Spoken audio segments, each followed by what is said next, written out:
I'm live. Very quick, like 10 minutes most. Coach Carl here. I just finished up a training session at Home Depot, and I wanted to talk about setting your dog up for success moving into a public space. So a lot of people obviously want to take their dogs into somewhere like a hardware store or a pet store or something like that. And I'm of the opinion or of the mind that we should set our dogs up for it like with a high standard, almost like the standard of a service dog, in the sense that if this dog is going to go in a space, a public space that allows dogs in, like a dog friendly space. For example, here in Canada, we use Home Depot quite often for that. Um, the dog should almost be acting just like a service dog, in the sense that they're heeling nicely beside you. They're not barking at other dogs or people. They're not pulling. When you stop, the dog stops, that type of stuff. So I just finished up a training session, finishing up a 3-month process working with one of my clients, and we went to Home Depot with their dog. And it was a great session. We had a wonderful time. But the session, we'll sort of talk through it here. And hopefully I can give you a little bit of insight or some ideas in terms of how you should work with your dog and to get them ready for a public session like that. Or if you're already taking them into public places, maybe there's some things that you might want to work with and shift and change. So starting with the dog outside. The dog gets out of the vehicle, it does so calmly, right? So that's one of the things we work on with our dogs, is that, like, the dog just doesn't barge out of a crate if they're in the crate in the vehicle. They're not jumping out and taking off. They're not jumping out of the vehicle and pulling. The dog is released upon a cue, a verbal cue, to say, okay, come on out. Once the dog is out, they sit and they relax and they wait for the next verbal cue and tasks that they should do. So for example, dog comes out, they sit, they wait, you close the gate, close the door, all that stuff, and then you say heel. The next stage would be to take the dog to a space so that they can urinate and or eliminate. Okay, so if your dog knows how to pee on cue or empty, then that's what you do next, right? You take them to a spot, maybe a grassy section or an area where there's rocks and that type of stuff, or a tree where other dogs have gone. You take them there, you let them do their business. Once they've done their business, then you're walking across the parking lot. So even in the public access test for service dogs, this is all in there, right? It's like the dog needs to exit the vehicle calmly. The dog can't be pulling across the parking lot, that type of stuff. As you're walking into the store, the dog should be walking either nicely on a loose leash with no pulling and or in the heel position beside you. They don't need to be in a focused heel. They just need to be nicely walking beside you. So there's a difference there, right? Like, to me, heeling is walking nicely beside you, right beside you. Loose leash walking is having the bubble of however long that leash you have around your body. So if it's a 5-foot leash, the dog has a 5-foot circle that they can work with. So as you're going through the parking lot, if the dog is walking calmly, you keep going forward. If the dog is not walking calmly and it's pulling and it's frantically moving left and right, then you have to change the mindset of the dog, because obviously the dog's mindset is elevated, aroused, excited, and we can't bring a dog into a store if they're in that state. So one thing that we would do then is we would move to a space where we can do a little bit of work with the dog, and that's what we did today. We did some change of direction work on the leash. We did some play stuff where the dog went and chased some food and then came back for some play. We let the dog sort of inspect some things that were in the environment, like going up on benches and checking out the strollers, or not the strollers, but the shopping carts, watching people go by, interacting with the dog that way. And then the next thing we did, once we saw enough of the dogs sort of interacting with the handler, then we moved to the doors, the automatic doors that open and close. Because if a dog has never seen anything like that before, it's something that we have to slowly introduce and practice with the dog.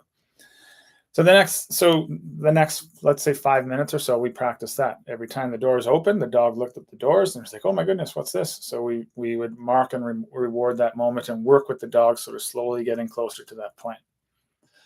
Once the dog was happy and successful with that and calm, we moved inside to the building. Again, We're calmly moving inside the building. We get into the building. Now, all of a sudden, this is completely new for the dog. Sometimes dogs get really excited and they start to pull. Sometimes dogs freeze. In this case today, the dog sort of froze because there was a big fan over top blowing air. So the dog felt the hot air coming in and heard the sound of the fan. So he just froze on the ground. So we can work with that in many different ways, but what I did, because I know this dog, I just little tug on the leash, the dog moved through it. It was fine. So in the space of moving past the opening doors, there's a little bit of a lobby there. We work in that space a little bit just to allow the dog to settle and acclimate of being in the store, watching people come and go. And then once we noticed that the dog was set and ready there, then we moved into the store a little further. Same thing, pause, dog sits, relaxes, okay, watches their space. We're providing some encouragement, maybe some verbal rewards, maybe some praise, or some sort of food reward. Okay. Once we get to the point where now, like we're in the store, the dog is settled, then we worked on some basic handling skills and basic manners, right? So one of the things I have a high standard for this. Dog is not to be pulling on the leash at all when it's in the store. Okay, so we saw a dog at one point in the store. Nice dog. I'm sure it's a great dog. It was on a harness pulling at everything. So anytime someone was walking by the dog pulled at that person. Anytime the dog saw something that they were interested in, it pulled towards that. And so the handler was constantly pulling in the opposite direction. So it was a battle between the dog and the handler the whole time. In our case, we focused on making sure that the dog was calmly walking through the store and building on skills as if we were training a service dog. So we would walk a little bit, stop, put the dog in a sit or a down, pretend we were shopping. You know, we would look at the stuff on the wall and imagine that we were shopping for something, allowing people to come and go and walk by, that type of thing. And then we would get the dog to walk with us. One of the other things we did was change of pace work.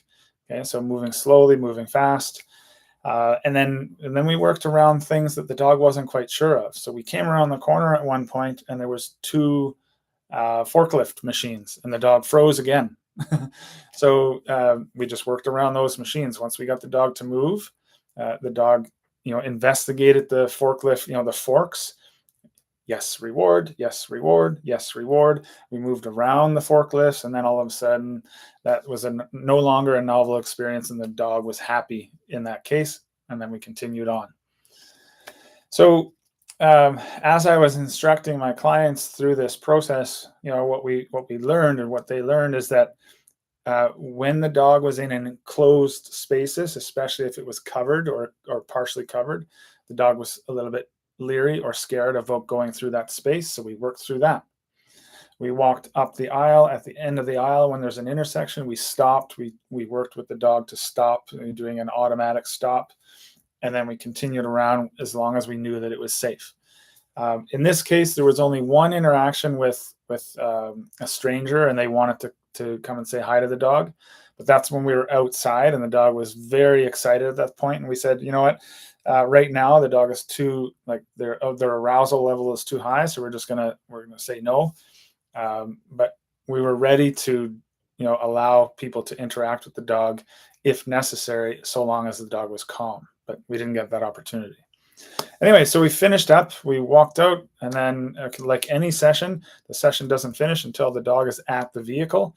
So we worked on loose leash walking skills and heeling skills on the way out to the point where the dog was at the car, and then we had a debrief and we were all done. So all in all, it was a very good opportunity to train a dog in a public space. And like I said, the standard for me is very high. It's, our dog should behave much like a service dog in those spaces. It shouldn't be barking. It shouldn't be pulling. It should be listening, behaving, and then it should be calm throughout that whole session.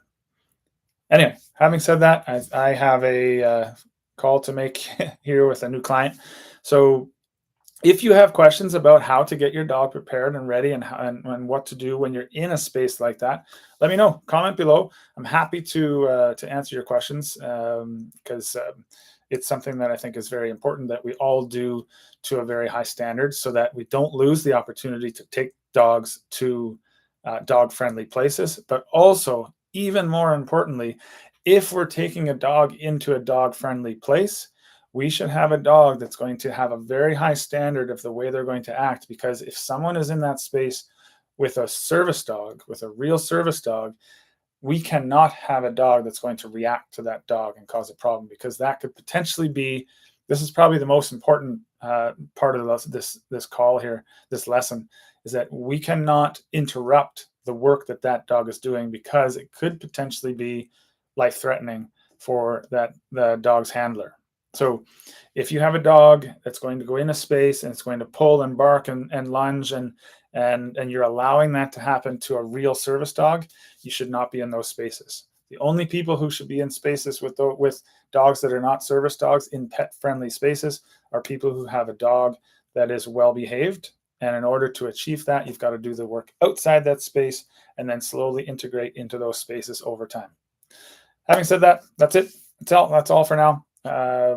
Happy training. Bye for now.